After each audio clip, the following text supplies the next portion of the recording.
बाढ़ संकट पर सख्त हुए सीएम योगी। 12 जिलों में राहत कार्यों के लिए टीम 11 की तैनाती। उत्तर प्रदेश के मुख्यमंत्री योगी आदित्यनाथ ने राज्य के 12 बाढ़ प्रभावित जिलों में राहत कार्यों की निगरानी के लिए 11 मंत्रियों की टीम 11 का गठन किया। सीएम ने ये स्पष्ट निर्देश दिए कि कोई भी पीड़ित सहायता से वंचित न रहे। उन्होंने सभी प्रभारी मंत्रियों को निर्देश दिए हैं कि वे तत्काल अपने जिलों का दौरा करें और राहत शिविरों का निरीक्षण करें तथा प्रभावित लोगों से संवाद करें। पीएम किसान की 20वीं किश्त नहीं आई खाते में, जानिए शिकायत कहां करें। प्रधानमंत्री किसान सम्मान निधि योजना की 20वीं किश्त 2 अगस्त 2025 को जारी कर दी गई। करीब 9.7 करोड़ किसानों के खाते में 2000 रुपए ट्रांसफर किए गए। यदि आप लाभार्थी सूची में शामिल हैं लेकिन अब तक पैसा नहीं आ पाया तो ईमेल करें। साथ ही हेल्पलाइन नंबर 155261 या 1800115526 या 011-233-81092 पर संपर्क कर सकते हैं। पीएम मोदी का बड़ा बयान, भारत पर वार करने वाला पाताल में भी नहीं बचेगा। प्रधानमंत्री नरेंद्र मोदी ने ऑपरेशन सिंदूर की सफलता पर जोर देते हुए विपक्ष पर तीखा हमला बोला। पीएम मोदी ने कहा कि भारत पर जो वार करेगा वो पाताल में भी नहीं बचेगा। उन्होंने कहा कि भारत ने आतंकियों के ठिकानों को नेस्तनाबूद किया, लेकिन दुख की बात यह है कि देश के ही कुछ लोगों के पेट में दर्द हो रहा है। कांग्रेस पर निशाना साधते हुए पीएम बोले, ये लोग ऑपरेशन सिंदूर को तमाशा बता रहे हैं। वाराणसी में पीएम मोदी का स्वदेशी संकल्प, वोकल फॉर लोकल से आत्मनिर्भर भारत की अपील।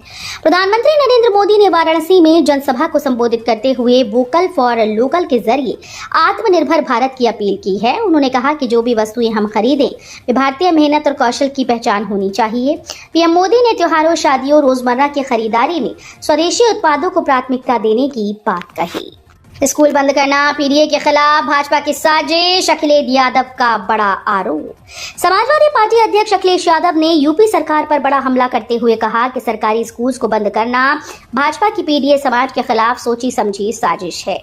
उन्होंने कहा कि भाजपा चाहती है कि ये वर्ग पढ़ लिख ना सके और बूथ तक भी ना पहुंचे। अखिलेश ने आरोप लगाया कि भाजपा सरकार युवाओं को शिक्षा, नौकरी और रोजगार से वंचित कर रही है। भर्तियों में देरी, खाली पदों पर नियुक्ति न होना और आउटसोर्सिंग के जरिए आरक्षण खत्म करने की कोशिशें युवाओं के साथ धोखा हैं। शामली में सीएम योगी के आदेश पर अवैध कॉलोनी पर चला बुलडोजर, भूमाफियाओं में मचा हड़कंप। शामली में अवैध कॉलोनीज पर कार्रवाई न होने से परेशान स्थानीय लोगों को अब राहत मिली है। लखनऊ में एक स्कूल प्रबंधक चेतन मुंजाल ने मुख्यमंत्री योगी आदित्यनाथ से मुलाकात कर इस मुद्दे को उठाया।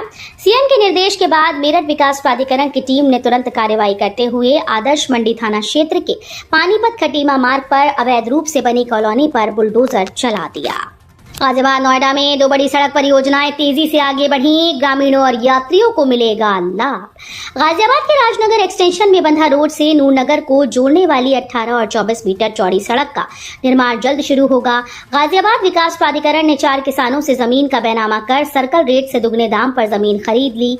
इधर नोएडा से यमुना एक्सप्रेसवे तक एलिवेटेड रोड बनाने की प्रक्रिया भी तेज हो गई। इस प्रोजेक्ट में सिंचाई विभाग की एनओसी सबसे बड़ी अड़चन है। यूपी में खंड शिक्षा अधिकारियों की भर्ती का रास्ता साफ, जल्द आएगा विज्ञापन। बेसिक शिक्षा विभाग में खंड शिक्षा अधिकारी भर्ती का रास्ता साफ हो गया। राज्यपाल की मंजूरी के बाद उत्तर प्रदेश शैक्षिक सेवा संशोधित नियमावली 1992 जारी कर दी गई। खास बात यह है कि नियमावली में भर्ती के लिए शैक्षिक योग्यता से समकक्षता शब्द को हटा दिया गया है। 5 अगस्त को अलीगढ़ आएंगे सीएम योगी, साथ में होंगे ऊर्जा मंत्री, तैयारियां जोरों पर।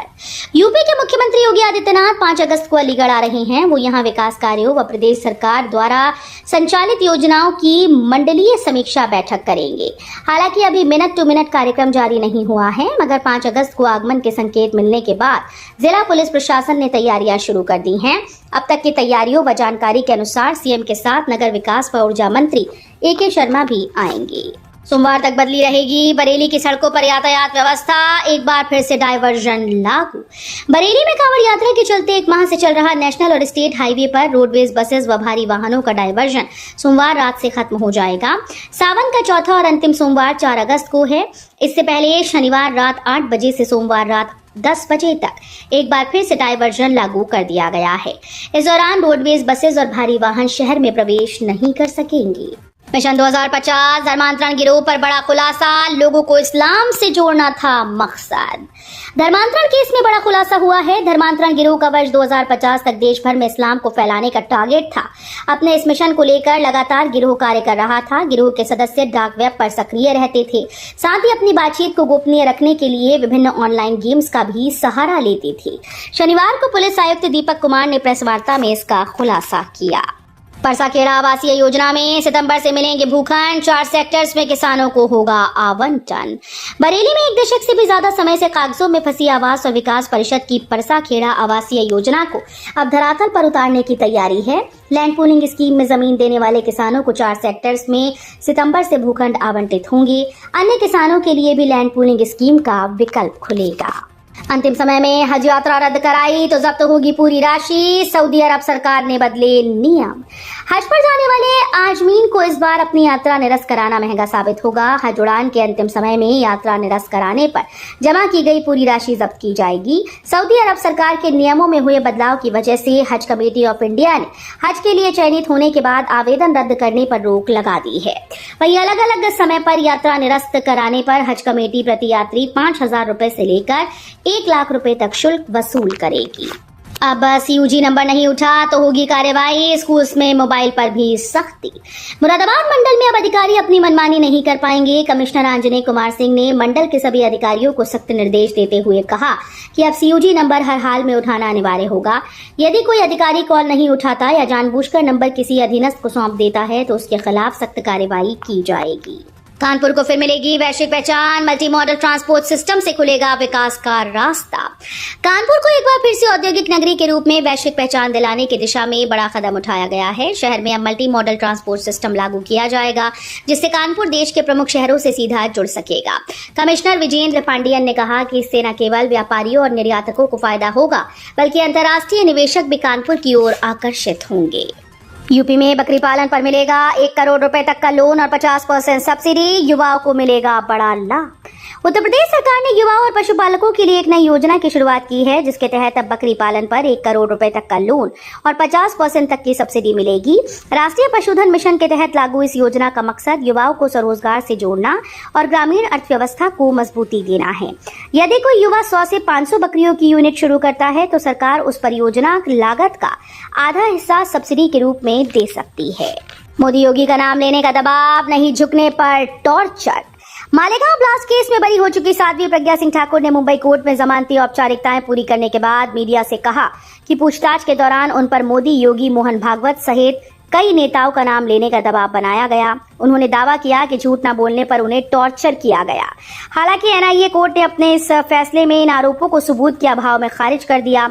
सुप्रीम कोर्ट भी पहले इन्हें खारिज कर चुका है। अदालत ने कहा कि अवैध हिरासत या टॉर्चर का कोई ठोस प्रमाण मौजूद नहीं है। रिकॉर्ड गायब, 250 अस्पताल लैब संचालकों को करना होगा दोबारा आवेदन, तब मिलेगा 5 साल के लिए लाइसेंस। स्वास्थ्य विभाग से अस्पताल पैथोलॉजी लैब का रिकॉर्ड गायब होने के बाद नए सिरे से प्रक्रिया शुरू हो गई है। इसमें करीब 250 अस्पताल लैब के संचालकों को फोन पर संदेश भेजकर नए सिरे से आवेदन करने को निर्देशित किया गया है। प्रमाण पत्रों की जांच और संस्थान के भौतिक सत्यापन के बाद लाइसेंस का नवीनीकरण किया जाएगा। 8 माह बाद फिर शुरू होने जा रही उड़ान, इन शहरों के लिए हवाई सेवा शुरू हो सकती है चालू। 8 माह के लंबे इंतजार के बाद अलीगढ़ एयरपोर्ट एक बार फिर से यात्रियों की आवाजाही से गुलजार होने वाला है। फ्लाई बिग एयरलाइंस जो पहले भी इस रूट पर सेवा दे रही थी, अगस्त के अंत तक हवाई सेवा शुरू करने की तैयारी में है। इस बार कंपनी ने केवल लखनऊ ही नहीं बल्कि आजमगढ़ और अयोध्या जैसे अन्य प्रमुख शहरों के लिए भी उड़ानें शुरू करने की योजना बनाई है। यूपी में अगले 24 घंटे भारी बारिश का अलर्ट, लखनऊ समेत 60 से ज्यादा जिलों में चेतावनी। उत्तर प्रदेश में मानसून दोबारा सक्रिय हो गया है। भारतीय मौसम विभाग ने अगले 24 घंटे में लखनऊ, कानपुर, प्रयागराज, वाराणसी, मेरठ, गाजियाबाद समेत 60 से ज्यादा जिलों में भारी बारिश का अलर्ट जारी किया है। बीते 24 घंटे में कन्नौज, कानपुर, कासगंज में तेज बारिश रिकॉर्ड की गई। 6 अगस्त तक पूर्वी और पश्चिमी यूपी में मेघ गर्जन और वज्रपात की भी संभावना जताई गई। मौसम विभाग ने लोगों को सतर्क रहने, अनावश्यक यात्रा से बचने और आपदा से जुड़ी जानकारी पर नजर बनाए रखने की सलाह दी। ज्योतिष शिक्षा से एमए में केवल 2 अंक पर मिला प्रवेश। 6500 अभ्यर्थियों ने पीजी में लिया दाखिला। बीएचयू में 6500 अभ्यर्थियों ने पोस्ट ग्रेजुएशन प्रवेश ले लिया है। अब सिर्फ 1000 सीटें और अंतिम राउंड एडमिशन के लिए बची हैं। शनिवार से चौथे राउंड का सीट आवंटन शुरू हो जाएगा। बीएचयू में पीजी 2 कोर्स में सीयूईटी परीक्षा में सिर्फ 2 अंक पाने पर ही प्रवेश मिल गया। वहीं पुरातत्व में एमए में सिर्फ 6 अंकों पर दाखिला हुआ। उत्तर प्रदेश में कक्षा 9वीं से 12वीं तक व्यावसायिक शिक्षा अनिवार्य, चुनने होंगे 76 जॉब रोल। माध्यमिक विद्यालयों में व्यावसायिक शिक्षा को अनिवार्य किया जा रहा है। कक्षा 9 से 12 तक के छात्रों को 23 व्यावसायिक क्षेत्रों में से किसी एक क्षेत्र से संबंधित कार्य भूमिका सीखनी होगी।